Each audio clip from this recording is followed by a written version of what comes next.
इन दिनों ईरान में अमेरिकी बारूद गिरना बंद हो गया है, लेकिन ईरान में सत्ता और पावर को लेकर गृह युद्ध जैसे हालात बन गए हैं। ईरान के सुप्रीम लीडर मुज्तबा खामेनेई ने राष्ट्रपति मसूद पजश्कियान को साफ साफ कह दिया है कि ईरान सरकार सेना के हिसाब से ही चलेगी। अयातुल्ला अली खामेनेई की मौत के बाद से मुज्तबा खामेनेई नजर नहीं आए हैं, लेकिन अब बड़े फैसले लेकर मुज्तबा खामेनेई अमेरिका की टेंशन बढ़ाना चाहते हैं। सबसे पहले आपको बताते हैं कि आखिर ईरान में इस वक्त क्या चल रहा है। ईरानी राष्ट्रपति पर भड़के supreme leader Mojtaba Khamenei. Iran सरकार अब सेना के हिसाब से चलेगी। मसूद पजश्कियान के अधिकारों में बड़ी कटौती की भी खबर है। विदेश मंत्री अब्बास अराघची को पद से हटाने की तैयारी। ईरान में दावा ये भी किया जा रहा है कि मसूद पजश्कियान 28 बार इस्तीफा देने की धमकी दे चुके हैं, लेकिन ईरानी राष्ट्रपति इस्तीफा देने की खबरों को नकार रहे हैं। मसूद पजश्कियान का कहना है कि मैं राष्ट्रपति पद से इस्तीफा नहीं दूंगा और हम सेना के साथ मिलकर काम कर रहे हैं। ईरान ना तो जंग जारी रखना चाहता है और ना ही उसे आगे बढ़ाना चाहता है, लेकिन अगर देश की सुरक्षा पर खतरा आया तो ईरान अपनी सीमाओं की रक्षा करेगा। अब ईरानी राष्ट्रपति की कुर्सी बचती है या नहीं ये तो वक्त बताएगा, लेकिन ईरानी विदेश मंत्री अब्बास अराघची की कुर्सी जरूर खतरे में नजर आ रही है।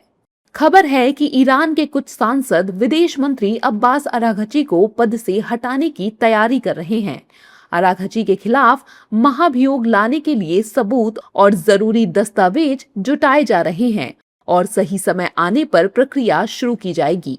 अब ये भी समझना जरूरी है कि आखिर ईरान के सुप्रीम लीडर ईरान सरकार पर गर्म क्यों हैं। मुज्तबा खामेनेई को दबदबा कम होने का डर। अमेरिका से बदला लेना चाहते हैं मुज्तबा खामेनेई।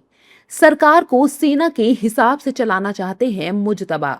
वहीं अमेरिकी राष्ट्रपति डोनाल्ड ट्रंप का दावा है कि ईरान डबल गेम खेल रहा है। ट्रंप की माने तो ईरानी नेतृत्व दोहरा खेल खेल रहा है। ईरान निजी तौर पर बातचीत चाहता है, लेकिन सार्वजनिक रूप से दावा करता है कि उसकी अमेरिका से कोई बातचीत नहीं चल रही और वो सिर्फ ओमान के साथ संपर्क में है। ईरान होर्मुज पर नियंत्रण का दावा करता है, जबकि वहां पूरी तरह अमेरिकी नौसेना का नियंत्रण है।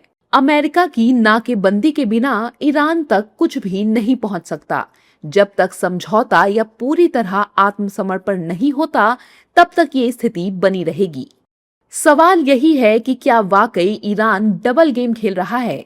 इसमें कोई शक नहीं, अमेरिकी हमलों से ईरान में भारी तबाही हुई है और उसके हथियार लगातार कम हुए हैं। सवाल ये भी उठता है कि क्या ईरान में इस वक्त चल रहा अंदरूनी घमासान गेम का ही हिस्सा है।